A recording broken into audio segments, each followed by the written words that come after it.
Today on a jam-packed episode 76 of Rail Talk, we discuss the Gulfstream kerfuffle, Paco being reinstated. Look forward to Sandman on Saturday in the Southwest, and much, much more. I'm Joe Bianca. I'm an ownership advisor at West Point Thoroughbreds. And John, it's a new era. Nothing matters anymore. Laws don't matter. The Constitution doesn't matter. It's a free-for-all. Everybody go nuts. It's a brave new world, my friend, and we're just living in it. So Jonathan Green, general manager at DJ Stable. Joe, you hit the nail on the head. It is a jam-packed show, so let's just get it on.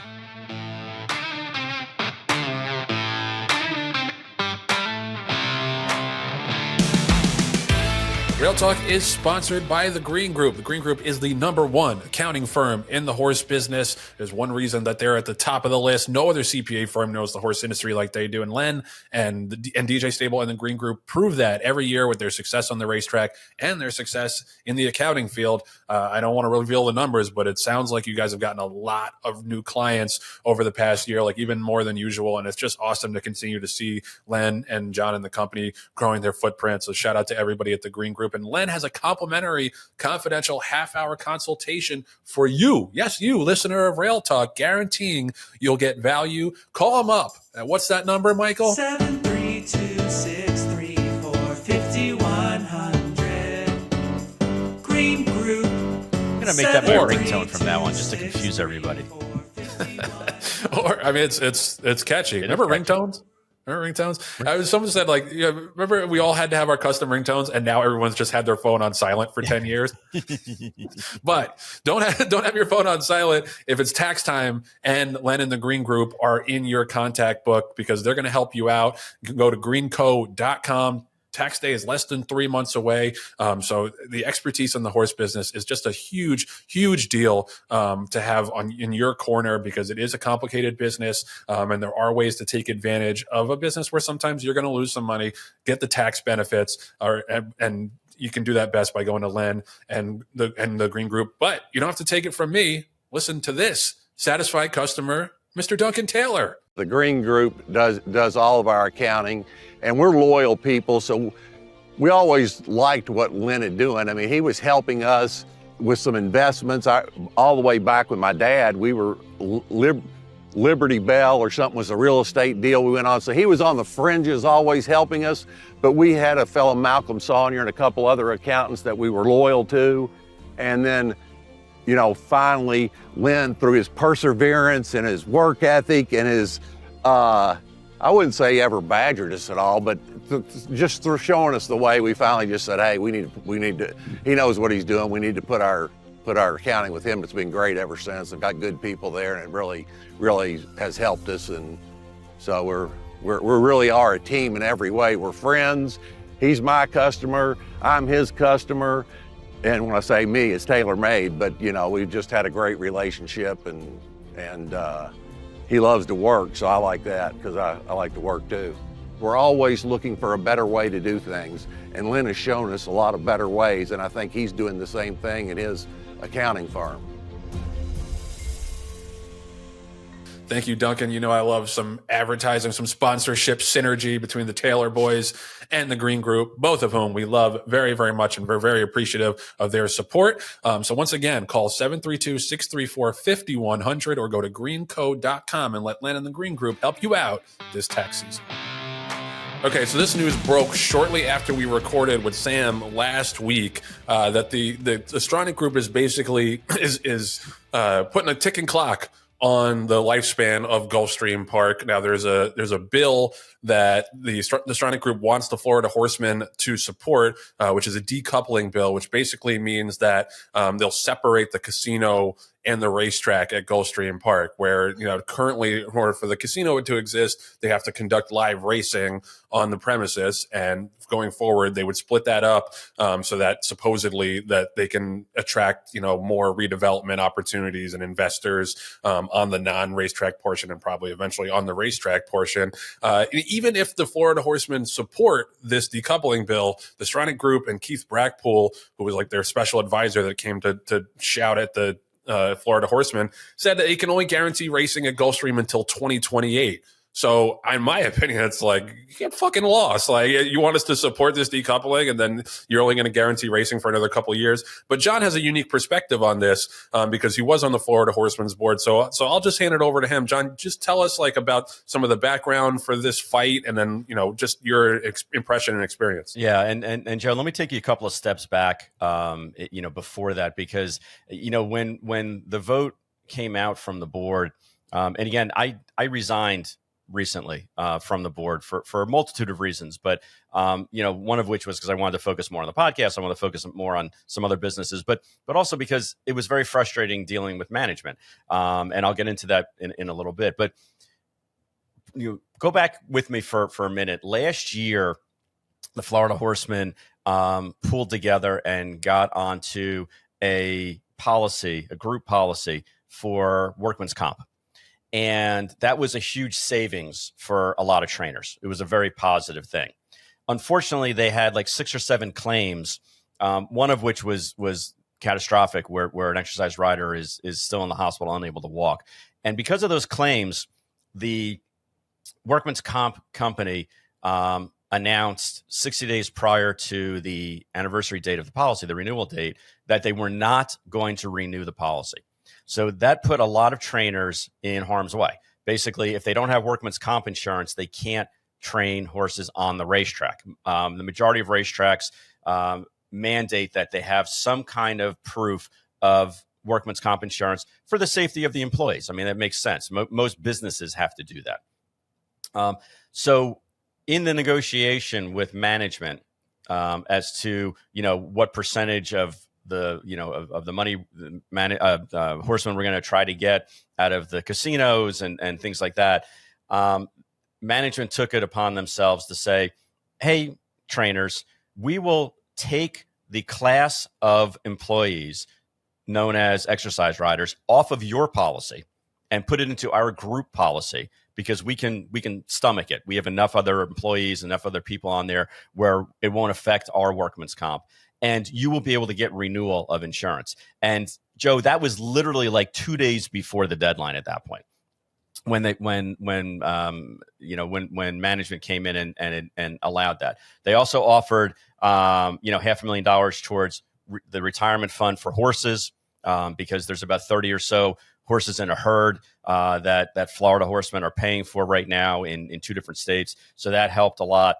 And that was basically it. And in exchange for that, they wanted us to vote that not for decoupling, but they wanted us to vote that we wouldn't stand in their way if they went to Tallahassee to decouple. And I know it's a nuance, but it's very important nuance, because we weren't voting for decoupling. We were voting to allow management. We weren't going to stand in their way, basically. And at that point, because the horsemen had a gun to their head, in essence, for workman's comp purposes, they accepted the deal. Now, fast forward now from that point, a couple of months, and all of a sudden, Brackpool and management is coming out and saying things like, well, we're only giving a 3-year commitment for racing. Well, that was never discussed prior to that. Well, now, we're talking in good faith with our advisors in Tallahassee, and basically we're going to give you a flat amount of what's going to come, regardless if we get additional slots, additional machines, additional table games.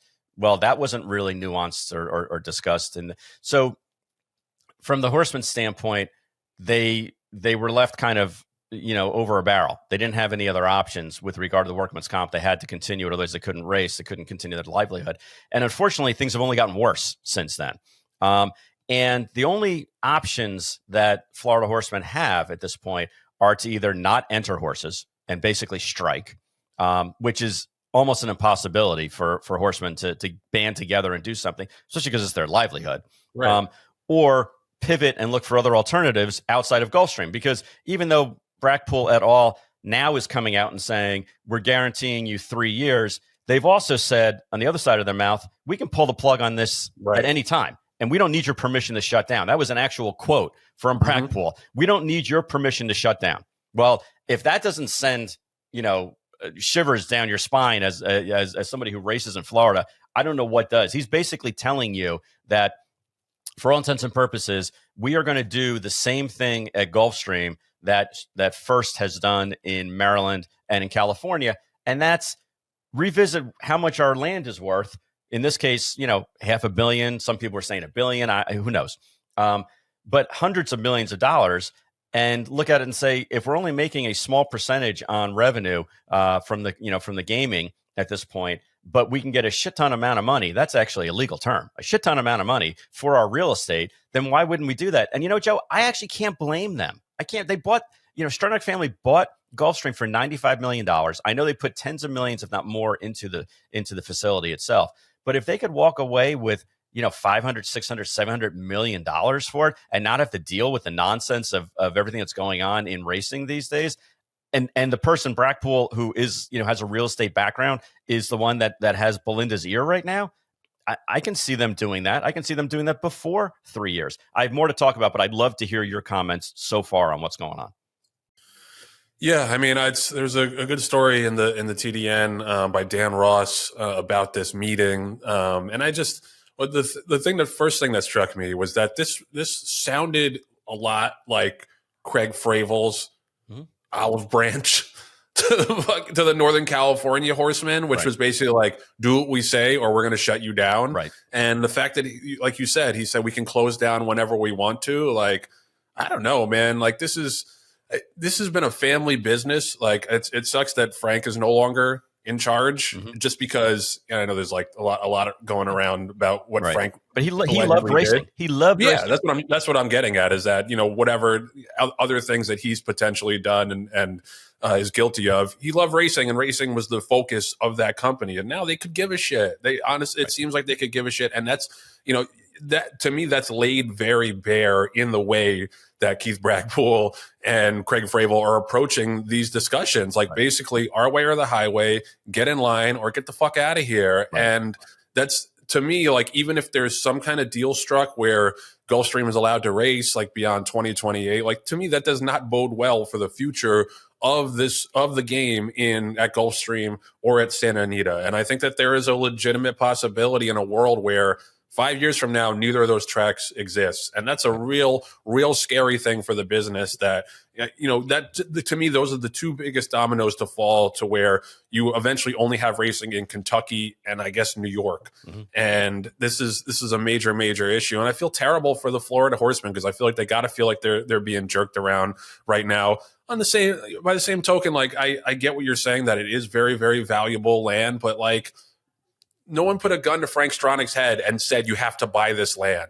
Like, this was an investment in racing and in Gulfstream for years and years and years. And now, like, it just isn't. And it's an afterthought. And it's a really unfortunate thing. And the other thing that I you mentioned that, like, the deal, if the horsemen supported the decoupling, the details guaranteed in writing from Brackpool and the Stronach Group to the horsemen said that TSG would continue to pay the current share of revenues from the casino into the purse account. Like, oh wow, thanks. You're just going to keep it up from the casino, because the casino's not going anywhere. Right. That TSG would pick up a large part of the state horsemen and women's workers comp premiums. That's significant. And they agreed to donate a significant amount of handle to the aftercare program. But just looking into the numbers, it says the annual slice of casino revenues to purses is reportedly around $6.2 million. Mm-hmm. That's not a whole hell of a lot for an entire year of racing.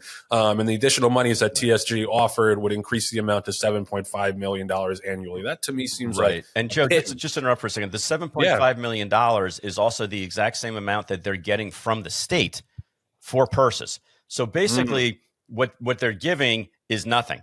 They're basically saying, we're going to give you we're getting $7.5 million from the state for structure improvements. We're going to take your $7.5 million that's for purses, and we're going to give it to you for purses. Well, wait a second. The state gave that to us already. Well, that was basically all they were giving us, with regard. But again, Joe, I didn't mean to interrupt you, but just go ahead. It got me very frustrated, because there's not a lot that the horsemen can do other than those couple of things: pivot, look for something else, or not enter horses.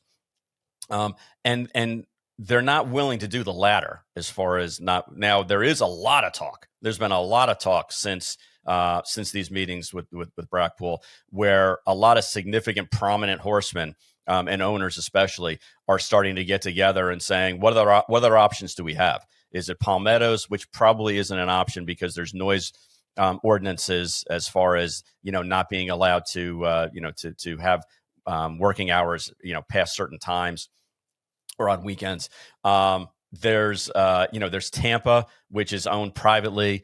There's OBS, which has a mile racetrack and also has parimutuel licenses.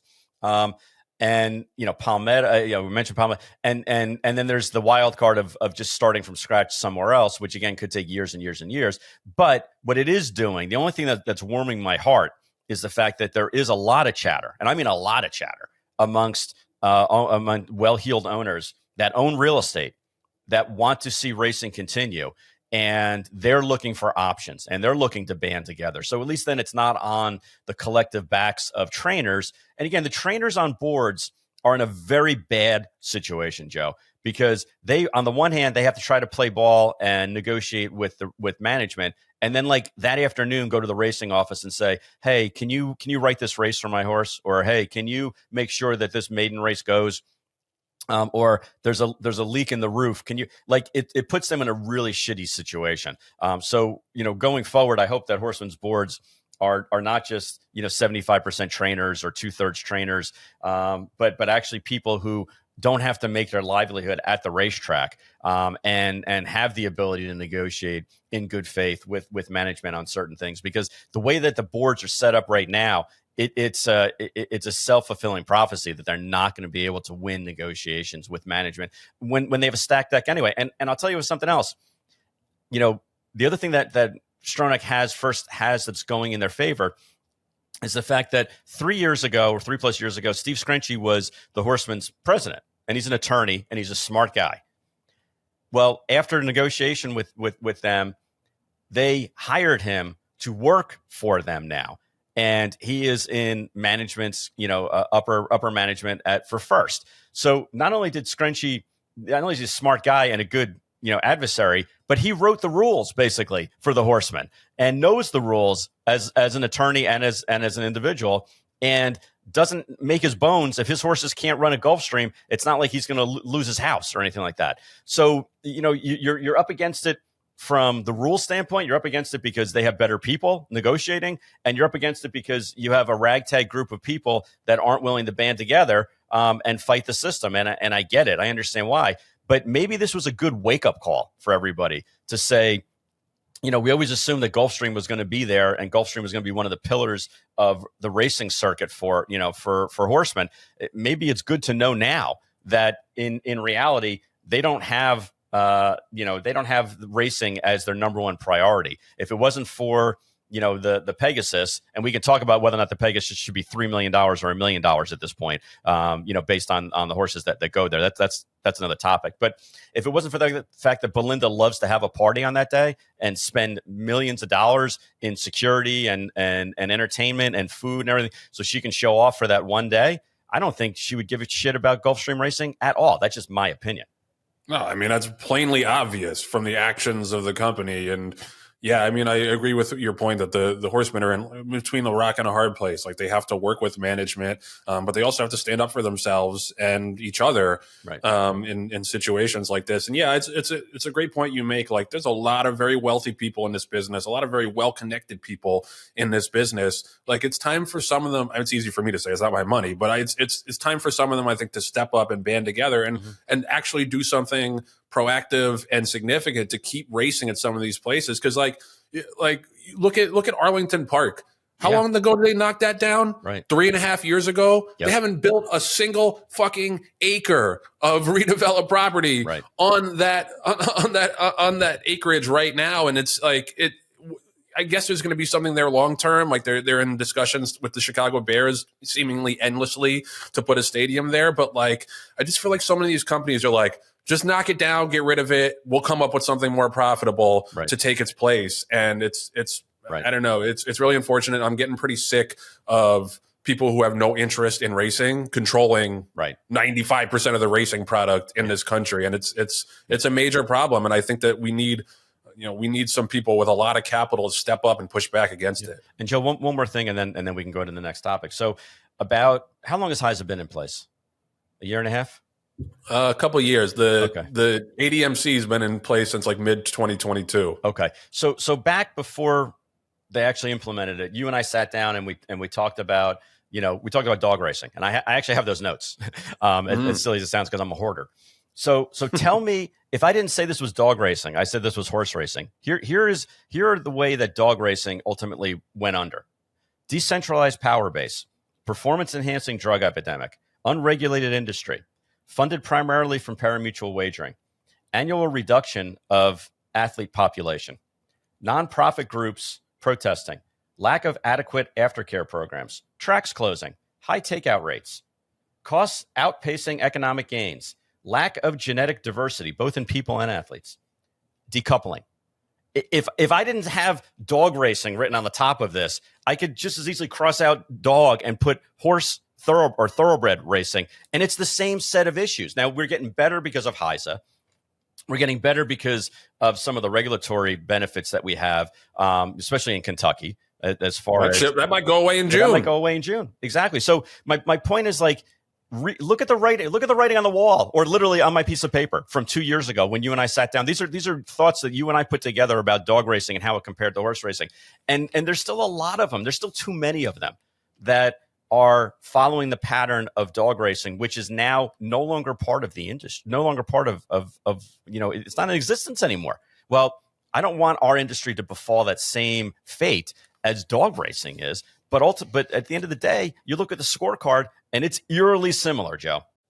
Yeah, I remember us talking about that and whether or not that was a harbinger of what's to come for horse racing. And I'm so glad you kept those notes. Like, you're right. That is like down to a T, the same issues we have. And yeah, I hope we can find a solution in California and in Florida and basically pull up stakes and tell the Stronach Group to, take a long walk off a short pier. I mean, basically, like, when I read these stories, it's like the quotes might as well be, "Nice racetrack you have here. Be ashamed if something happened to it." Yeah, exactly. It's exactly right. That's exactly right.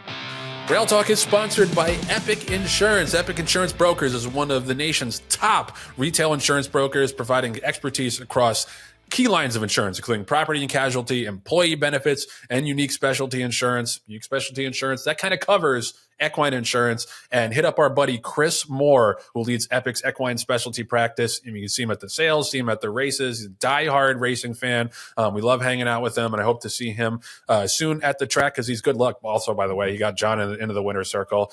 He works with horse owners. Doesn't matter if you have one horse, 250 horse. Works with farm owners, trainers, in the worlds of property, liability, auto, workers' comp, which is a big deal, in this business. And if you have a horse, an equine business, or even work with an equine business or have a business that works with an equine business, give Chris a call or hit him up at 317-650-4519. We love Chris and we love Epic Insurance for coming aboard. And you go to epicbrokers.com to learn more. It's an exciting time.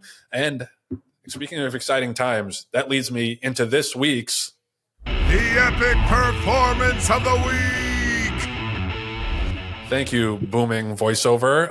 This was a fun one. So you've heard us talk about Jackson Traveler on this show before. He's obviously a West Point favorite, but he'd be a great horse to follow, even if we didn't have that connection.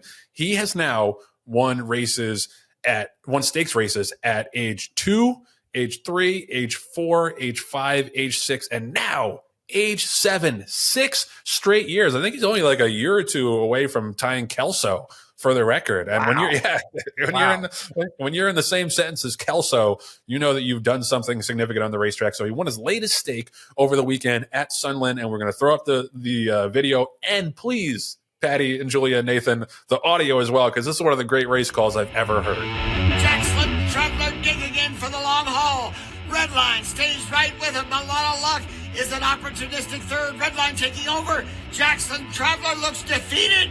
He's defeated, believe it or not, as Redline now about a head in front. Jackson Traveler trying to come back with one more run. And just as I called him out, Jackson Traveler's going to prove me a liar as he wins it. Wow.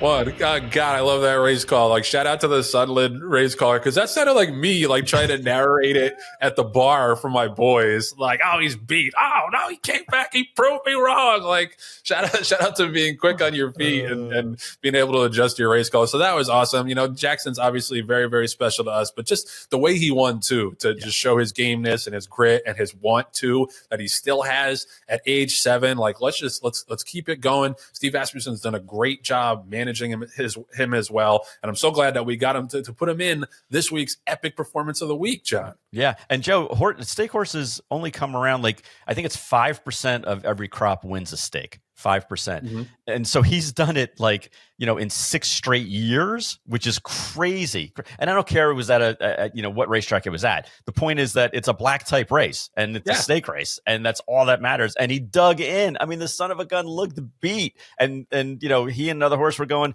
toe to toe and nip and tuck, and so much so that the announcer was like, well, that's it for him. And the son of a gun came back, and that to me, that's why I voted for him for Epic. I know he's near and dear to your heart because he's your horse, and rightfully so. But you gotta take your hat off to a horse like that competes at that level at this stage of his life. It's just it's really, really cool to watch, and the horse loves to win. He loves winning. Yep. No, it's tremendous, and beat a Diodoro horse by a nose too. That doesn't hurt to get that feeling as well. But yeah, shout out to Jackson and to all his partners. Let's keep it going. Rail Talk is sponsored by Facing Tipton. The Facing Tipton January digital sale ends today. We're recording this on Tuesday, the 21st. So hopefully you got involved, but if not, you don't have to worry. There's going to be a digital sale right behind that one. The next one is February 20th through the 25th.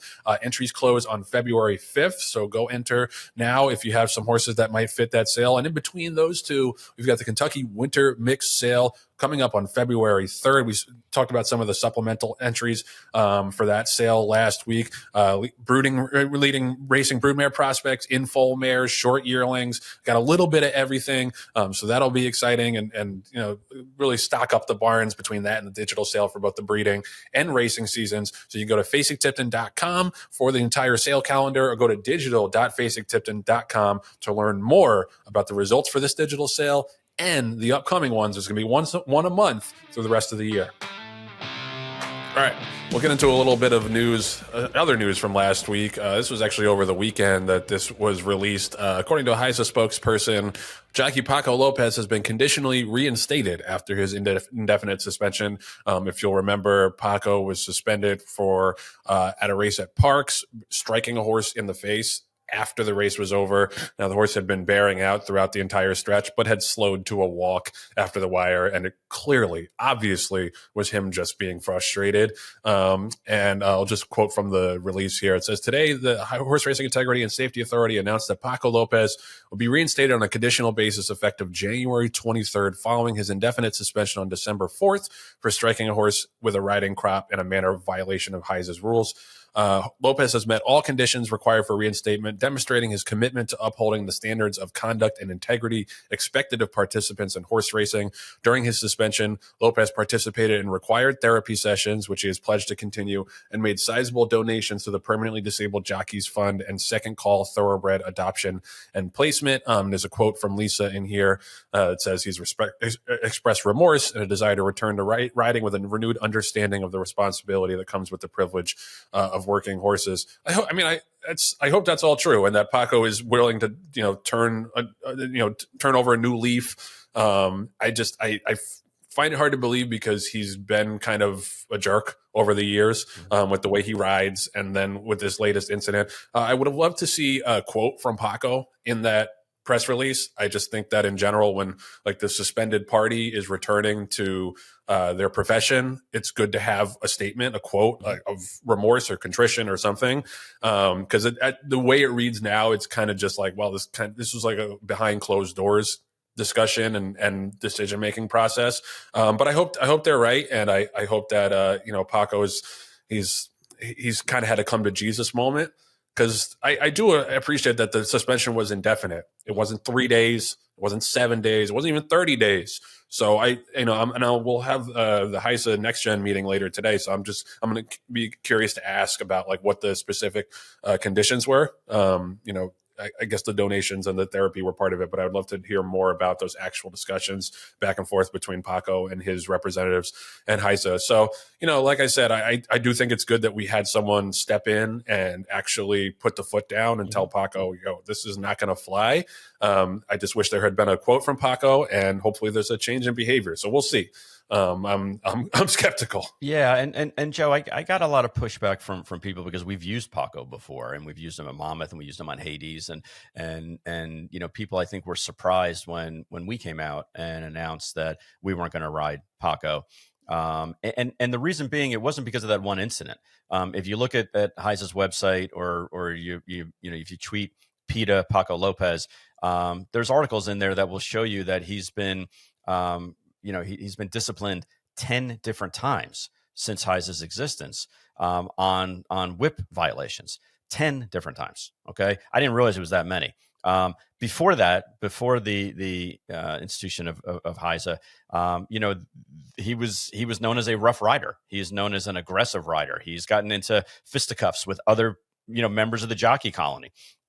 And not surprisingly so. Now, some people could say, hey, that's aggressive riding. I like aggressive race riding. I want to use him. I know there are certain horses that he, partnered well with of ours, because he is a strong rider. It doesn't mean that he's, that he's manipulating horses and making them do things they don't want to do.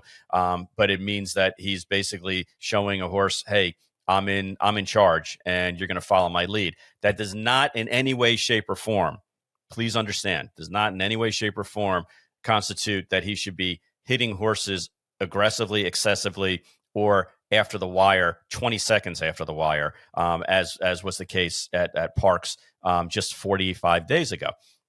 The other thing I'm a little perplexed about is it took Paco a long time to get to this point in his mind and his life, as far as being a crop abuser. Okay, that's my term, not anybody else's official term. But 10 times in 2 years is a lot, I think. And I find it hard to believe that in 6 weeks he has had this come to Jesus moment and is going to be a kinder, gentler, safer rider. I think the proof will be in the pudding. He's got a long runway ahead of him, as far as I'm concerned, before we would even consider putting him on horses again. I came out immediately and said, we're not going to ride him at all. I still stand by that. There's no reason to ride somebody with that mindset. Now, if months and years go by and it seems like that he is a better person and a gentler rider, and doesn't have any issues, I think everyone deserves a second chance.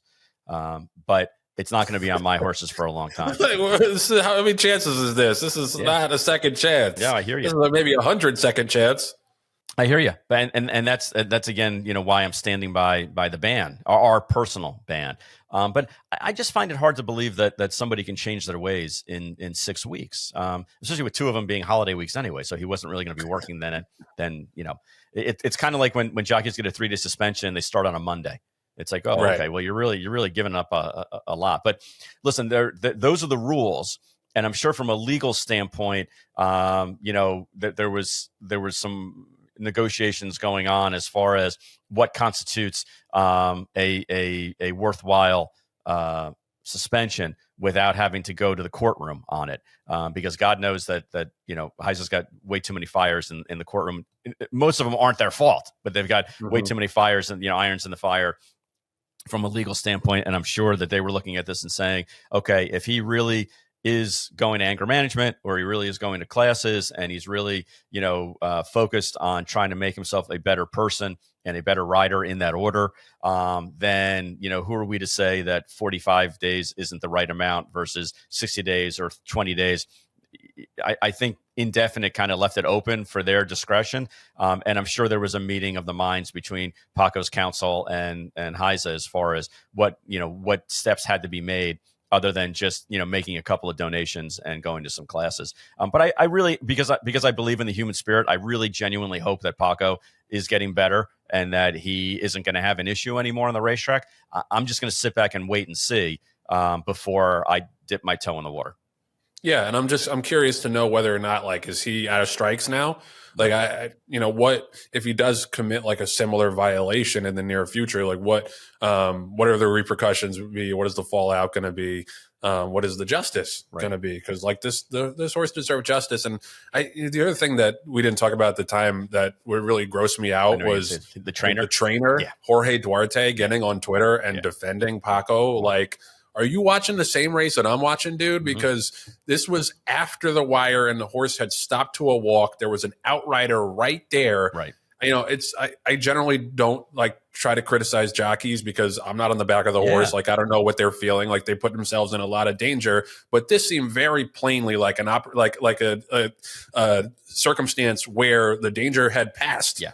And he was just frustrated and lashing out. And I was stunned to see the trainer defending him. Right. What was good, Joe, and I'm going to try to find it while we're talking. What was really good was that the owner immediately came out and said, "This isn't good." Let me just bear with me a second. Yeah. So the horse was owned by Colts Neck Stable. So that's Richard Santulli, legendary New Jersey breeding and racing operation. Alan Goldberg used to be the trainer for them, and it's been Jorge Duarte for the last 10, 15 years or so. Here's the quote: owner, Colts Neck Stable, owner of National Law, the horse in question, who Duarte trains for. Quote: "We do not agree with the action he," meaning Paco, took, nor Jorge Duarte's opinions on how the situation was handled. A statement from Colts Neck Stable read in the press release. So I was happy to see that the owner came out and was like, "No, that's not cool. That's my horse. That was definitely not the right thing to do.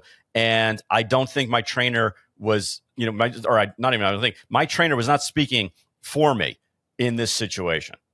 And for a guy who only has one client, I think it would have been smart to consult with the owner before popping off on Twitter. You would think so. Yeah, it wasn't even like somebody threw a microphone in his face as the horse was going into the winner's circle asking him a question. He had to actually sit down and think about what he was going to write, put it on his phone, and hit send. That's like 3 safety rails that he went right around in order to make that call. No, he didn't lose his job, and he didn't get, as far as anyone knows, he didn't get fined or anything like that. But yeah, that was not a good look. That was definitely not a good look by the trainer, who I think was like a former rider, wasn't he himself? Yeah, I think so. And it was stunning. Like, honestly, even if you thought that, which I don't know how you could think that, like, how tone deaf is it to get on Twitter when everybody is like got the bullseye on Paco and say, well, actually, it was completely justified. Right, exactly. And but it's fine. I mean, only Heiza knows. And Paco knows like what those conversations were. If I get any more details, like I can share them. But like I said, I just want to make, does he get another 20 chances? Like or is he kind of on his last legs here because he's put a lot of people in danger and he's hurt horses. Right. And I don't think that we should stand for it if we can. And I think what's going to happen, Joe, is you're going to see that other jockeys are going to take advantage of this. Other jockeys are going to put Paco in precarious situations, maybe not in harm's way, but certainly in difficult situations, and see how he can get through it. And it's going to take a lot more mental toughness by him to get through this. So I genuinely do hope that he's a stronger, better person now, because he's going to need to be, especially in this jockey colony, deep jockey colony of professionals down in Florida. The other thing too, and this is just a personal pet peeve of mine, if we could get him to stop looking sideways coming to the wire, that drives me crazy when he's in the close driving finish and he's looking to the side. Just put your head down and ride, bro. Please. Is he winking? Anyway. Is he giving you the wink, Joe? Like, you might as well be giving me the fucking bird. Anyway, so we'll move on from that to another story that broke in the last week or so. It was last Friday. Jon Stewart, who's Resolute Racing, I'm quoting from the Blood Horse story here. Jon Stewart, who's Resolute Racing has emerged as a prominent player in the thoroughbred racing industry, was sued in New York by a private market investment company, Archean Capital Partners, claiming Stewart and Middle Ground Capital have failed to pay more than $20 million as promised. Stewart is the founder and managing partner of Middle Ground, which is a private equity firm. Stewart, in a post on Twitter, he said he wrote that the suit emanates from an issue that arose last year when they faced a disagreement with an organization they believe was attempting to leverage litigation to pressure them into an unfair agreement. And then he said he had to limit his comments on the advice of counsel beyond that. I don't know. first of all, I am inherently skeptical of private equity firms. Like I just think, maybe not in every instance, but in most instances, they're vultures. They come into companies, they strip them for parts, and then they sell them. I think most of like the major bankruptcies of major companies of the last 20 years, I think of like Toys R Us, and like a lot of times this is because private equity came in, fired everybody, cut costs to make their own profit, resold it, and then the former employees and the former management are the ones holding the bag in terms of having to find a new career. That's kind of beside the point. I also was skeptical of, as most of us are, when someone comes into the racing industry and starts spending $100 million out of nowhere. I never heard of this guy before. Right. That makes me skeptical. But having said that, I don't know the particulars of this lawsuit. It might be completely frivolous. Jon Stewart deserves his day in court to defend himself and defend his company. But Jon, I'm curious what you think, because this is, you have a sharp read on these kind of things, like the big business, doings like of guys like this. What's your read? Yeah, and again, Joe, just like the Florida Horsemen, I have a little bit of a unique insight in the industry, the financial management industry, because I am a certified financial planner and I manage money for 25 plus years. That's to say that's a different animal than what these private equity funds are.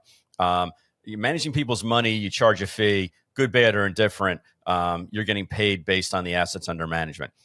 The private equity world, like where Middle Ground Capital is and Jon Stewart, they get a management fee that's guaranteed, and then they get upside. They get 15, 20, 30% of the upside of the profit at the end of the year. And I think that's where that second part is what is spurring this issue, is the fact that these investors came in, and according to the articles that I've read, they came in and had like an end of the third quarter meeting, and they were anticipating, in this case, I think it was like $20 million of profit that they were going to get.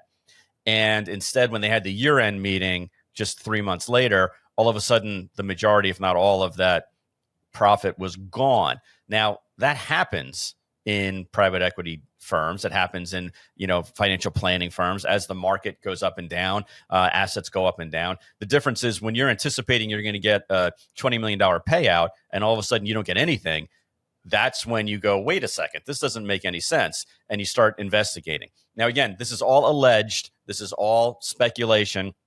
Like you said, Jon Stewart and his partners have their right to defend themselves and their day in court. I think when we had Rapoli on a couple of weeks ago, and he was joking around saying, what's the over under? I think he didn't have any of this information, but I think one of the things that he was alluding to was the fact that, like, hey, people don't come into this business and spend willy nilly like this, like it's their own money. Usually it's because it's from investors or from other things. I'm not saying that happened here. I don't think Mike is saying that happened here, but it's a pattern that you've seen before, whether it's in the horse industry or something else, where you have to scratch your head and say, where is this money coming from?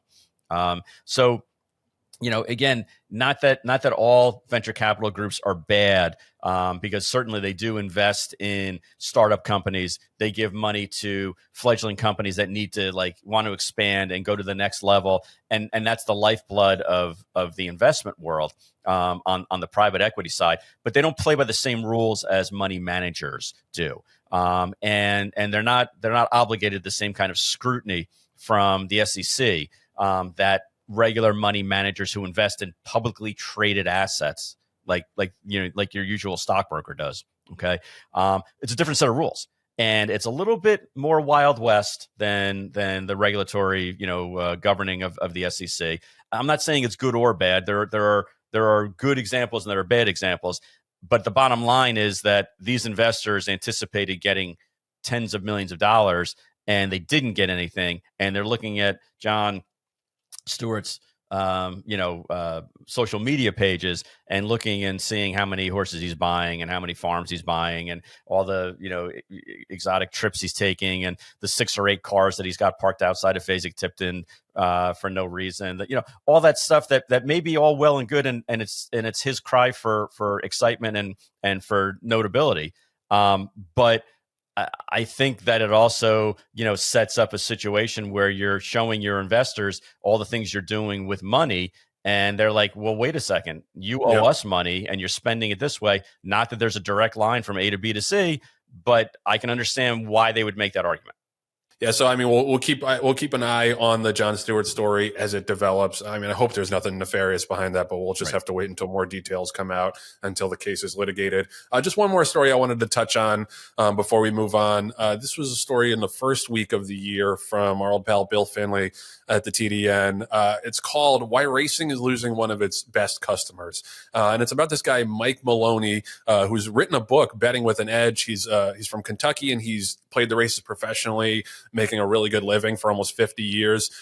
He's bet as much as $14 million in a single year. And he says, when it comes to betting horses, I'm closing in on 50 years and I've done very well. Racing has been very good to me. What must that be like? But the story goes on to talk about how he's drastically cut back his handle. And he's like barely at $1 million now and will probably cut back even further. And one of the main reason that he's doing that is because of the influence of CAW wagers, the computer assisted wagering players, which I've mentioned several times on this show. Here's what he said in Bill's story. As the CAWs became a bigger percentage of the betting pools, my edge dissipated over time because they're very good and they're doing the same thing I'm trying to do, but they're just doing it better. Over time, if you're going to approach betting on horses as a business, you're going to have to adjust your business model every year. For me, the biggest adjustment has been to bet less.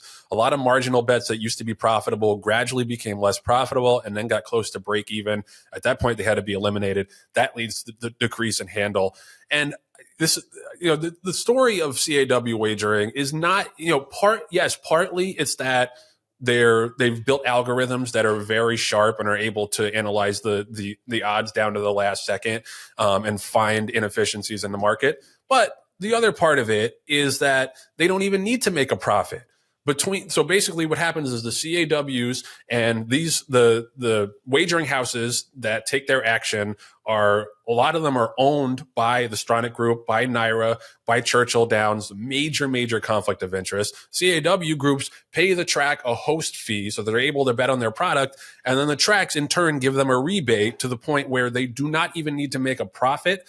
They just need to make more. They need to lose less than the difference between the host fee and the rebates. And that to me is a complete bastardization of what playing the horses is supposed to be. Like, it's supposed to be about making a profit. It's not supposed to be, well, I have this deal worked out with the tracks where I just can't lose above a certain amount and then I'll be good. And, they just have such advantages. Like I read this story where Scott DeRudy, who's like one of the guys who works for like Elite Turf Club or one of these other places that has the CAW wagers, was like, well, if you just ban the CAWs, like, they're very determined to bet their money. Like, they'll be at the track, like really? They're going to be at the track betting 3,000 tickets with 5 seconds to post? Right. I find that very hard to believe that would be feasible if not for the model that they have. And the industry is such a tough spot here because they're chasing away the smaller bettors. They're becoming a bigger and bigger percentage of the pools.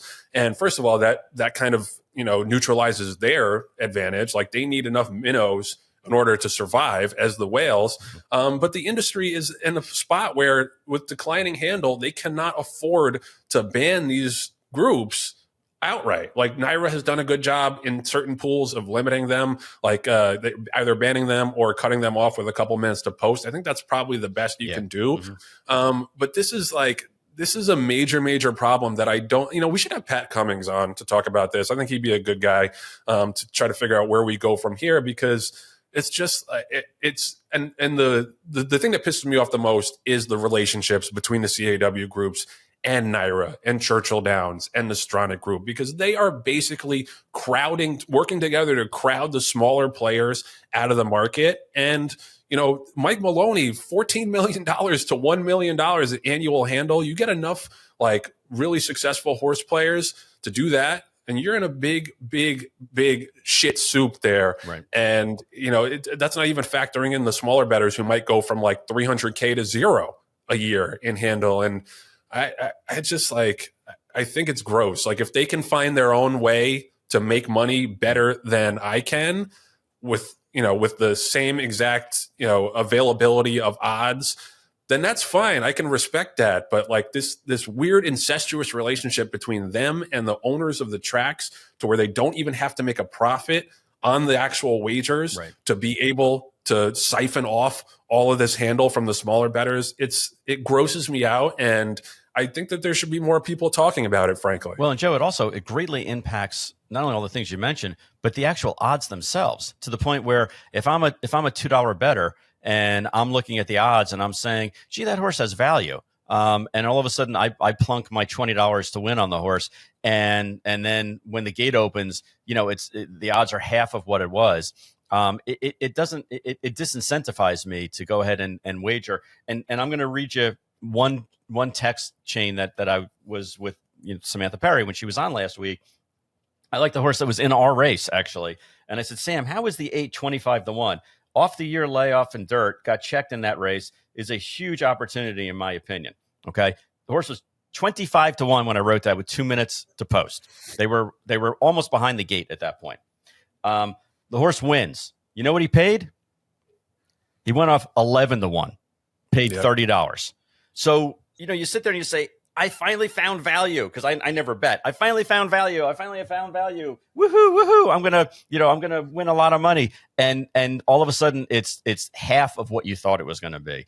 In the 2 minutes from that moment. So what is a small bettor supposed to do? I mean, you basically can't wait any longer. You can't sit there and say on your phone or in line, I'm going to wait until all the horses are in the gate, because it almost doesn't matter, because that huge wave of influx money comes in those last couple of minutes and changes the entire scenery of the odds. And it always seems, I know this isn't the case, but correct me if I'm wrong, it always seems like that it's the winner that has the odds drop tremendously. Not that it was predestined or anything like that. I'm not saying that the races are fixed, but it always seems like the smart money goes to the horse that ends up finishing first, overall in the race. And it happens more times than not, which frustrates the hell out of me as well, as a quote unquote small bettor.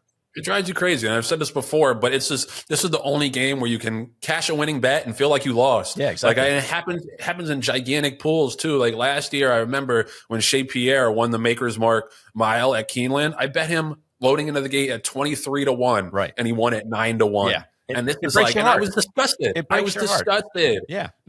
And I just want to read one more quote, and then we can move on from Mike Maloney in the story. He says, I'm not so much concerned about me. Things are winding down for me. I've spoken to lots of national groups at conferences, and I've been trying to alert them to the things we've been talking about. 10 years ago, one of the things I would say is that during my lifetime, I've been an annuity for racing. I've spent my entire life betting horses and betting very seriously. My point is, a guy like me is an annuity for racing. An everyday player is an annuity for racing. I'm 68 years old, and when I decide to hang my red pen and my racing form up, who's coming in behind me? Right. They haven't laid the groundwork to bring anyone new in. With young, analytically minded people, you give them very little reason to choose racing over other forms of gambling. When I go to the racetrack, I look around and try to find a 25-year-old or a 30-year-old everyday horse player that's going to be there, and the racetrack is their love and their passion. They've become bettors. You won't see many of them. And that's never has that been more true than now, when you're directly competing with sports wagering, where you have fixed odds. You have a set price that you're going to get, whether or not you win or lose. This is an unacceptable situation in terms of bringing in new people to replace the Mike Maloney's of the world. You got to have someone introduce you to it, and you got to and there will only be a few instances where someone bets a horse that's unfamiliar with racing. Someone bets a horse at 8-1 and the horse wins at 5-2, where they say, fuck this. Like, why would I do this? There's a million casinos and sports betting opportunities and poker and all this stuff that I could be putting my money towards if I want to gamble. This is not sustainable. Rail Talk is sponsored by TaylorMade. Go to TaylorMadeFarm.com. It's a beautiful website from the leading yearling consigner, one of the leading consigners overall in the business at every single sale. They're adaptable. I think that's one of the things that John loves about them. They don't just do one type of thing. They do yearlings, brood mares, digital sales, racing prospects. So they can do it all and make each horse that comes to them the most important horse in their consignment, marketed like the most important horse in their consignment. They obviously do sales. They obviously have an up-and-coming stallion roster that you should go check out. They do boarding for your mares. They also do racing partnerships. So there's a reason TaylorMade has made the footprint that they have made in this business. And it's because, like I said, they're adaptable and they have their hands in a lot of different sectors of the industry, but they do each one with the integrity and the strength and the success of TaylorMade. It's easy to try to do a million different things. It is not easy to try to do this many things and do them as well as TaylorMade is doing. It's because they have a great management team, great employee workforce. They take care of their clients, from soup to nuts when they're trying to sell horses, or they want to have a mating for the spring. And John, you've experienced that firsthand. Yeah, and Joe, let me give you a perfect example. Okay, so everyone's involved in the Arctic blast that is the winter time right now, and we got like 3 inches of snow here. They got 8 inches, I think, of snow in Lexington, Kentucky. So of course I'm oblivious to that. What else is going on outside of my bubble? I know not. And I called Jeff Hazlett on Saturday and said, on a Saturday no less, and said, hey. Jeff, I have this mare, Medallia filly, that we're running for the last time this weekend. I want to go ahead and breed her. Do you have any suggestions? And not only did he immediately get back to me with 5 or 6 different suggestions, Joe, not one of them was a TaylorMade stallion. So it wasn't like he was looking to hawk business for his own stallions, which he very well could have. He gave me, a half a dozen that he thought made sense genetically, commercially, and within our budget.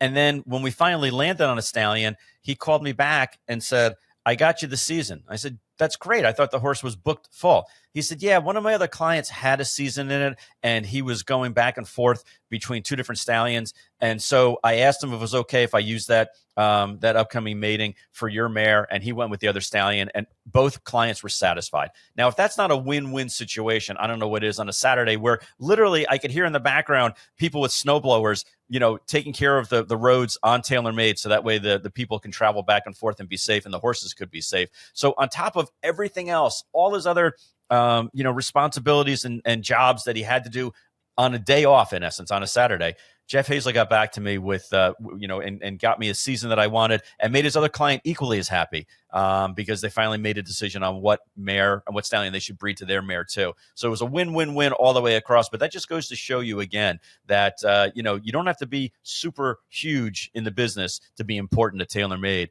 He made sure that all of his clients were happy.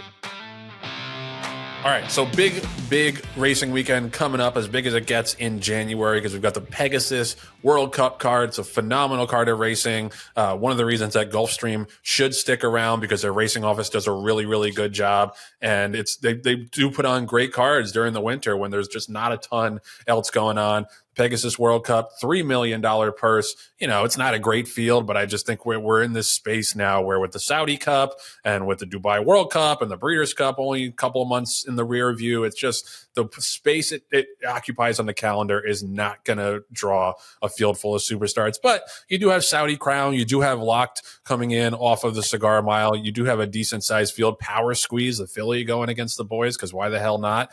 And then in the Pegasus Turf, West Point's got 2 runners, you see both of my fingers, runners in Integration and Battle of Normandy. Very, very exciting. Integration, it's kind of a little bit of a chance for a get back for him after last year in the Pegasus Turf, when he was a pretty heavy favorite. He was 6-5 and just didn't get a great trip, ran 5th. Kind of led to like an up and down year for him, where he only won 2 races out of 7. But he's coming in off a great win in the Red Smith Stakes. Hopefully he works out a good trip under Frankie Dettori. And don't sleep on Battle of Normandy either, man. He's come around. He's won 4 races in a row.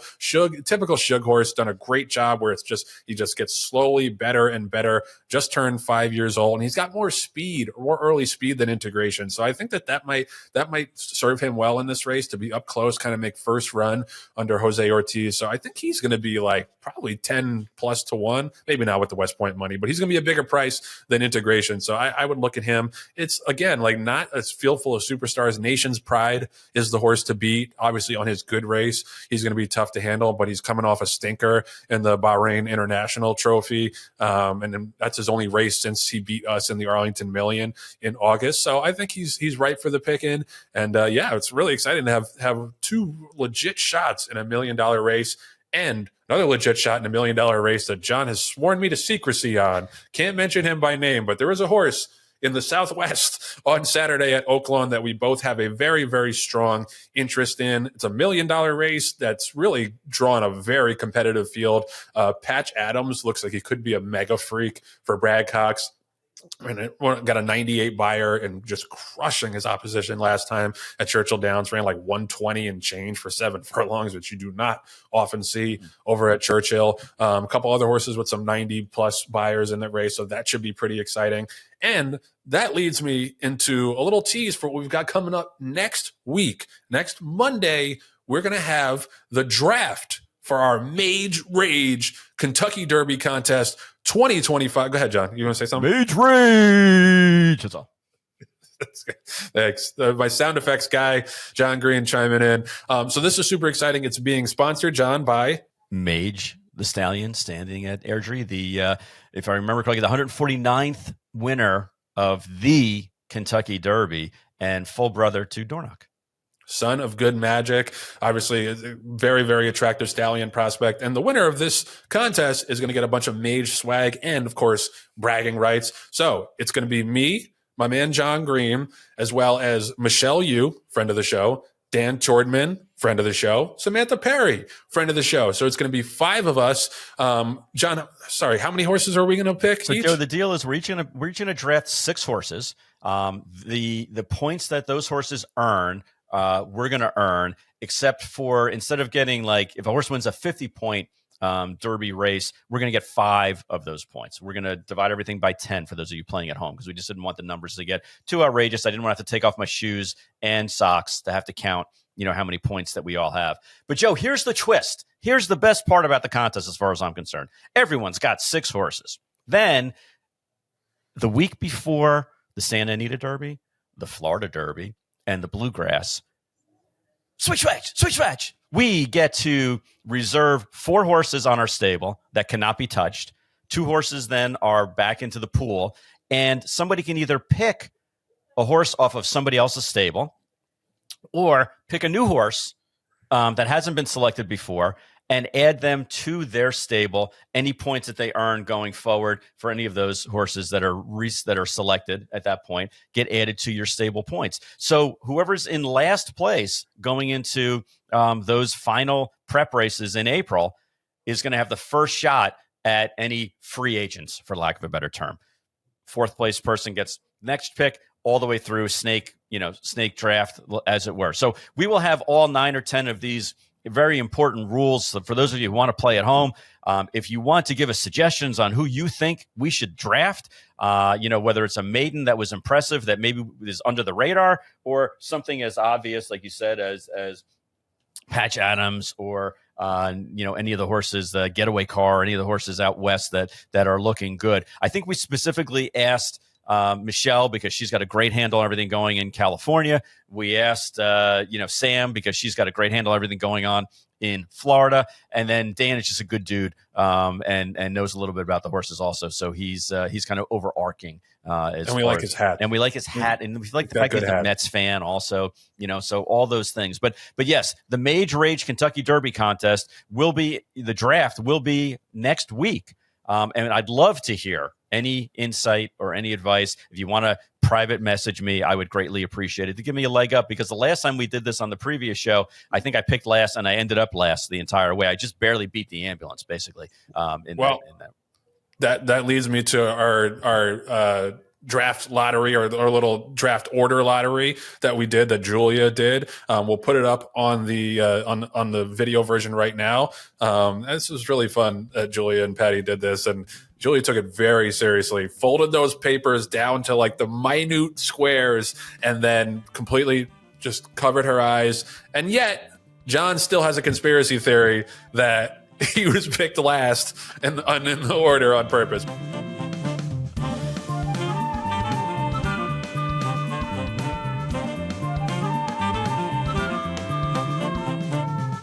So for those on the audio version, the draft order for next Monday's Mage Rage Derby Contest draft is Dan, number 1, me, Joe, number 2, Michelle, 3rd, Sam, 4th, and John, 5th. But John, you really should not be complaining because it's a snake draft. You'll get to choose twice in a row. Sometimes that's an advantage in fantasy drafts. True. I do love the wrinkle that we can pick new horses later in the season because some of these horses are going to fall off the Derby trail. So we can't wait for the Derby contest. And like John said, we'll take any insight, any info that you got to help us win bragging rights for our Rail Talk family. All right, so that's going to do it for this week's episode of Rail Talk. This was a jam-packed episode. See what happens when one of us is away. We come back, we reunite, and we just blah, blah, blah, blah, blah, blah, blah, blah. It's all bent up. It's all stopped up. I can't get it out. Oh, man, but it was a good one, and shout out to Jon Green being back in the saddle. Shout out to our producer, Patty Wolf, our associate producers, Julia Gresta, and Nathan Wilkinson. Thank you to the sponsors, as always, as well. Shout out to you at home for tuning in, whether it's on the audio or the video. We appreciate you. We'll see you next week back here on Rail Talk for that Mage Rage Derby contest. Cannot wait. See you then.